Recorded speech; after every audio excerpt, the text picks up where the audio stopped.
Kembali lagi di Hot Room. Segmen terakhir ini adalah kesimpulan bagi para setiap narasumber untuk memberikan kesimpulan.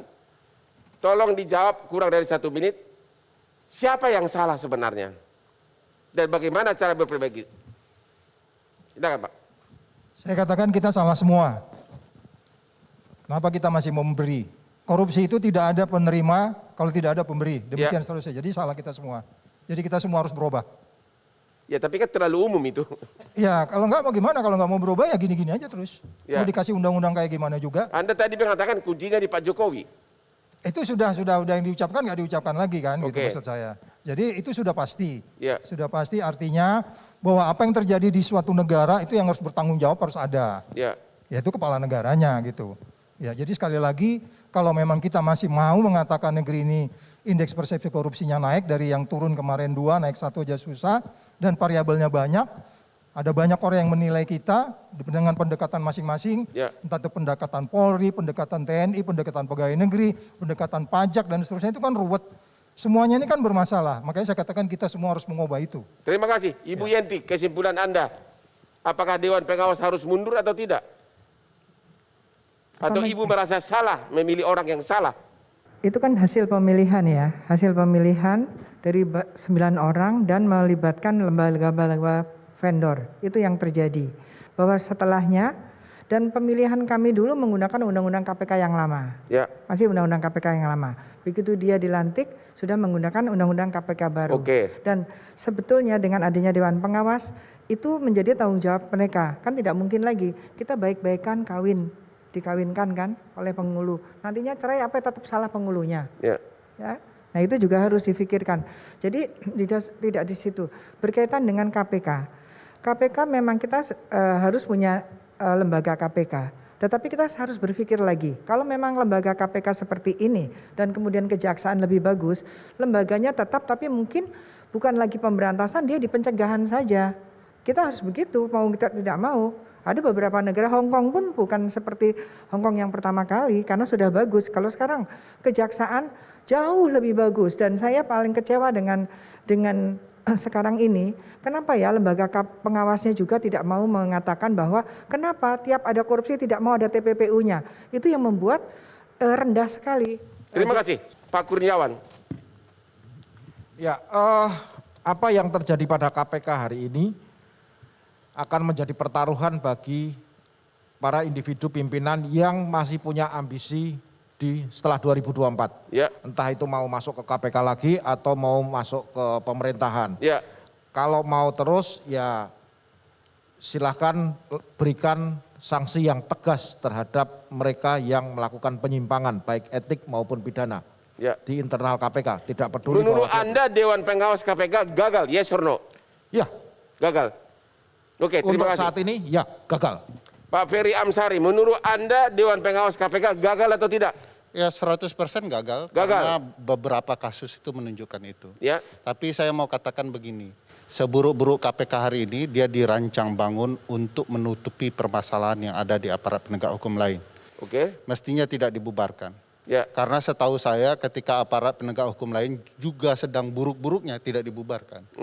Jadi tugas KPK kalau memang kita taat dengan kesepakatan internasional yang kita tanda tangani adalah tetap di pencegahan dan pemberantasan. Dan kalau bicara siapa salah, saya yakin 100% yang salah adalah pembentuk undang-undang. Karena pembentuk undang-undang seringkali menjadi pelaku-pelaku kejahatan korupsi. Oleh karena itu kalau mau menghasilkan KPK yang independen, jauhkan KPK dari keterlibatan orang yang berpotensi menjadi pelaku tindak pidana korupsi. Cara menjauhkannya gimana? Ada banyak mekanisme dalam ilmu perundang-undangan, terutama hukum tata negara. Misalnya presiden mungkin boleh memilih orang, tapi kemudian DPR hanya untuk confirm. Jadi 5 ya 5, yang terbaik confirm. Jadi kerja Bu Yenti dengan teman-teman itu tidak ada negosiasinya lagi di DPR. Jangan pilih 10. Pertanyaannya begini, selama undang-undangnya masih begitu, kan tadi semua mengatakan tidak mungkin kembali seperti KPK yang dulu. Begini konyolnya undang-undang baru ini, dia membentuk syarat-syarat yang setengah dewa. jujur, berintegritas tinggi, tidak pernah melakukan perbuatan tercela, kan masuk siasat tengah dewa itu. Bang Hotman mungkin saja orang yang jujur, bermoralitas, tapi mungkin dengan style seperti ini yang flamboyan tidak akan dipilih karena terlalu banyak perempuan di sekitarnya yang cantik-cantik. Kok jadi gua? Ya contoh. Jadi ada standar yang kemudian diperhatikan. Oh, begitu. Abang memang baik tetapi bukan orang yang paling tepat untuk menjadi pimpinan KPK. Misalnya Pak Saud kenapa tidak maju untuk 2 kali? Karena mereka sadar betul kerja-kerja benar mereka tidak akan memungkinkan mereka terpilih 2 kali. Karena berhadapan dengan orang-orang yang berpotensi menjadi masalah juga. Begitu. Oke, Pak Ray Rangkuti. Ya.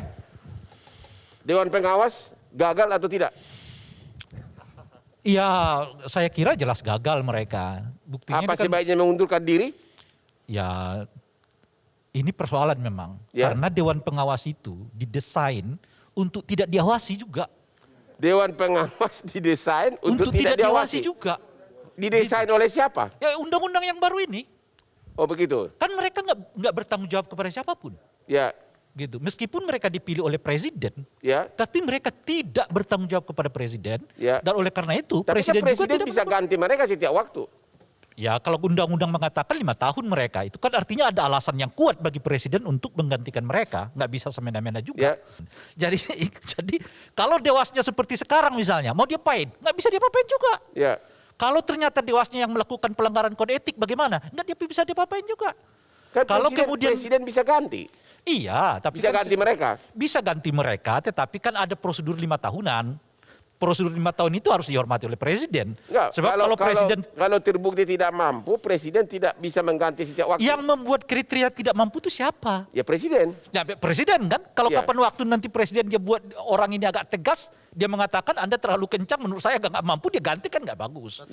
Proses di Dewas dulu, kalau tidak sesuai dengan syarat, etika dan segala macam, baru setelah mau diberhentikan presiden yang. Maksud saya Dewasnya sendiri. Iya. Kan nggak mungkin dong Dewas mengawasi diri sendiri. Ya, mekanismenya begitu ternyata di antara mereka aja Anda bersalah kan, mereka bentuk sendiri peradilan kode etik di antara mereka sendiri. Gitu. Pertanyaannya, kalau sampai nanti Lili Pintauli ini juga lolos dari gratifikasi MotoGP Mandalika ini, apa penilaian Anda terhadap Dewan Pengawas? Saya dari awal mengatakan Bang Hotman, ini moderasi terhadap kemungkinan berbagai pengawasan. Anda merasa nggak ada gunanya. Anda merasa bakal lolos lagi? Dewan Pengawas yang seperti ini nggak ada gunanya. Tapi saya mau mengatakan begini, model begini ya Dewan Pengawasnya. Saya mau mengatakan begini, siapa yang perlu kita minta pertanggungjawaban? Ya presidennya, DPR. Mereka yang buat undang-undang ini. Nah sekarang saya mau tanya, dengan kondisi KPK turun, persepsinya di mata masyarakat, tingkat kepuasannya, mereka ngomong apa sekarang? Padahal mereka dulu menjanjikan kepada rakyat Indonesia dengan undang-undang baru, KPK akan lebih ganas, KPK akan lebih dicintai, dan pemberantasan korupsi akan lebih masif. Faktanya, tingkat kepuasan publik terhadap kinerja KPK turun sangat drastis. Lalu di mana presiden? Lalu di mana anggota DPR? Terima kasih. Tibalah kita kepada tahap kesimpulan. Inti pokoknya adalah ketakutan terhadap korupsi sudah semakin menipis. Bahkan terang-terangan nonton pertandingan MotoGP Mandalika. Demikianlah akhir dari diskusi malam ini. Jangan lupa menonton Hot Room setiap jam 21.30 hanya di Metro TV yang hot-hot. Selamat malam. Yuk kita ke depan, Pak.